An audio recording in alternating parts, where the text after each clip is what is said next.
రాజశేఖర రెడ్డి బిడ్డగా ఆంధ్రప్రదేశ్ రాజకీయాల్లో, ఆంధ్రప్రదేశ్లో డైరెక్ట్ ఆర్ ఇండైరెక్ట్ రాజకీయాల్లో ఒకప్పుడు ఉండి ఇప్పుడు మళ్ళీ ఆంధ్రప్రదేశ్ రాజకీయాల్లో క్రియాశీలక భూమిక పోషించడానికి షర్మిల వెళ్తున్నారు. అంటే ఏపీ టు ఏపీ మధ్యలో కొంతకాలం ఒక సంవత్సరన్నర కాలం తెలంగాణ అంశాన్ని తీసుకొని తెలంగాణలో పార్టీ పెట్టి తెలంగాణ కోడలని చెప్పి తెలంగాణని నా శ్వాసని, తెలంగాణలో లేకపోతే నేను లేను, తెలంగాణకి నా జీవితం అంకితం అని చెప్పిన షర్మిల సంవత్సరన్నర కాలంలో తెలంగాణలో వర్కౌట్ కాలేదా రాజకీయం?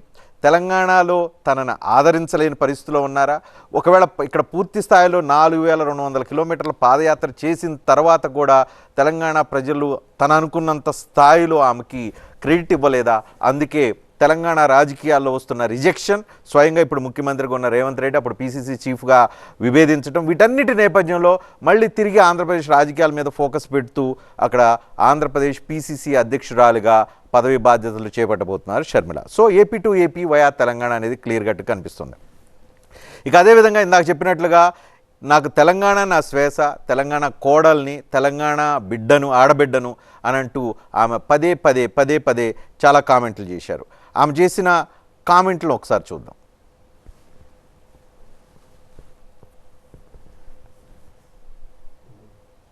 మన పార్టీ ముఖ్యం కాదు, మనకు పదవులు ముఖ్యం కాదు, మనకు తెలంగాణ ప్రజలే ముఖ్యం. ఈరోజు జై తెలంగాణ అన్న దమ్మున్న ఏకైక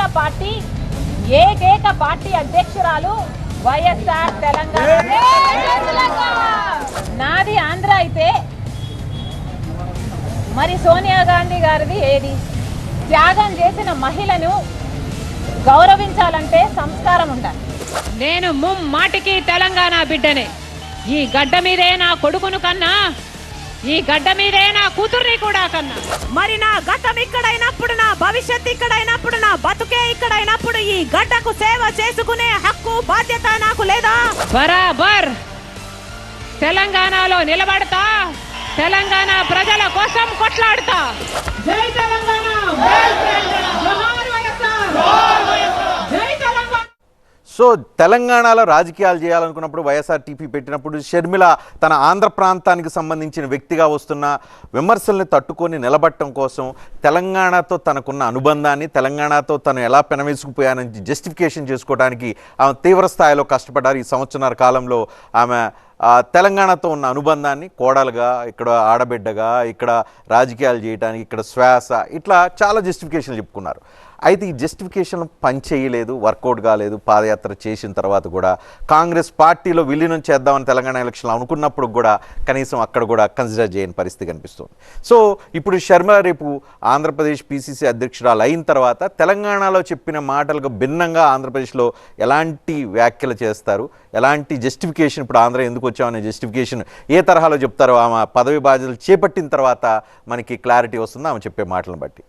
ఇక ఇవన్నీ ఇలా ఉంటే జగన్మోహన్ రెడ్డి జైలుకి వెళ్ళినప్పుడు జగనన్న వదిలిన బాణంగా అప్పుడు కాంగ్రెస్ పార్టీ రాజశేఖర రెడ్డి పేరును ఎఫ్ఐఆర్లో చేర్చడం, జగన్మోహన్ రెడ్డిని జైల్లో పెట్టడం, వీటన్నిటి నేపథ్యంలో కాంగ్రెస్ పార్టీ మీద తీవ్ర స్థాయిలో విమర్శలు ఎక్కుపెట్టారు. ఈ సందర్భంగా ఆమె చేసిన కొన్ని వ్యాఖ్యలను చూద్దాం. కాంగ్రెస్ పార్టీ రాజశేఖర రెడ్డి గారు ఉన్నప్పుడు కాంగ్రెస్ పార్టీ, ఇప్పుడు కాంగ్రెస్ పార్టీలో ఏముందమ్మా? రేవంత్ రెడ్డి ఒక దొంగ ఉన్నాడు. దేవుడా, మరి రాజశేఖర రెడ్డి గారిని ఎక్కడ గౌరవిస్తున్నారమ్మా? కాంగ్రెస్ పార్టీ రాజశేఖర రెడ్డి గారిని ఒక దొంగలాగా ఎఫ్ఐఆర్ లో చేర్చింది కాంగ్రెస్ పార్టీ. ఆయన పేరుని 30 సంవత్సరాలు సేవ చేసుకుని రాజశేఖర రెడ్డి గారి బ్రతికున్నంత కాలం ఇంద్రుడు చంద్రుడు అని పోగిరాడే.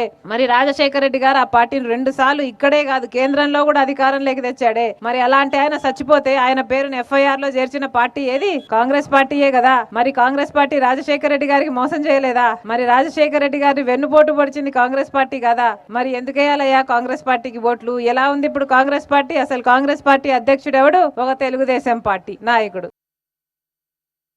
ఇప్పుడు అదే తెలుగుదేశం పార్టీ నాయకుడికి తన కుమారుడు వివాహ కార్డు ఇవ్వటం కోసం వెళ్ళారు, కలుస్తున్నారు, తప్పేం లేదు, అది పర్సనల్ అఫైర్.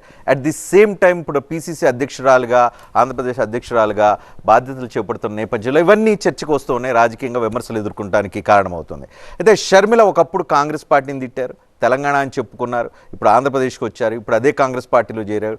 ఇప్పుడు ఏమీ కాంగ్రెస్ పార్టీని బేస్ చేసుకొని అదేవిధంగా ఆంధ్రప్రదేశ్ రాజకీయాల గురించి ఆమె ఎలా జస్టిఫికేషన్ ఇచ్చుకుంటారు, ఏం సమాధానం చెప్పుకుంటారు అనేది కీలకమైన అంశం. ఇవన్నీ పక్కన పెడితే షర్మిల ముందు ఆంధ్రప్రదేశ్లో చాలా సవాళ్ళు ఉన్నాయి కాంగ్రెస్ పార్టీని బేస్ చేసుకుంటే. కాంగ్రెస్ పార్టీ పూర్తిగా చతికిల పడిపోయిన పరిస్థితి కనిపిస్తుంది.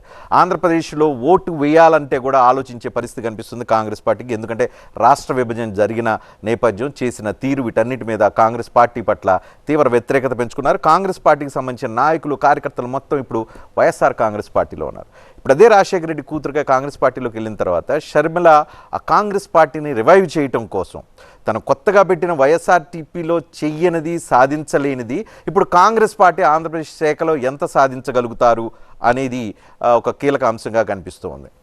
తెలంగాణలో ఒక విఫల ప్రయోగం జరిగింది. ఆ విఫల ప్రయోగం వైఎస్ఆర్టీపీ రూపంలో, షర్మిల రూపంలో ఇప్పుడు ఆంధ్రప్రదేశ్లో పీసీసీ ఆంధ్రప్రదేశ్ పీసీసీగా ఈ ప్రయోగం సక్సెస్ అవుతుందా లేదా అనేది కీలకమైన పరిణామం. ఇక ఆంధ్రప్రదేశ్ కాంగ్రెస్ బాధ్యతలు వైఎస్ఆర్ షర్మిల లక్ష్యాన్ని ఏవైతే ఆమె ఆంధ్రప్రదేశ్లో, తెలంగాణలో ఆమె అధికారంలోకి రావాలని కోరుకున్నారు, ఆంధ్రప్రదేశ్లో ఆ లక్ష్యాన్ని సాధించగలుగుతారా అనేది కూడా కీలక అంశం. ఇక ఈ మొత్తంగా షర్మిల ఒకప్పుడు జగన్మోహన్ రెడ్డి తన అన్న వదిలిన బాణం ఇప్పుడు ఆ బాణం ఎటు తిరిగింది? కాంగ్రెస్ పార్టీలో తిరిగింది. కాంగ్రెస్ పార్టీ నుంచి అది స్ట్రైట్గా వెళ్తుందా, గురి తప్పిందా, తన కుటుంబం తన అన్న మీద ఎక్కువ పెట్టారా, లేదంటే ఆమె తన రాజకీయ లక్ష్యం దిశగా ఆ బాణం ముందుకెళ్తుందా అనేది రాబోయే కొద్ది రోజుల్లో తెలిసే అవకాశం కనిపిస్తుంది.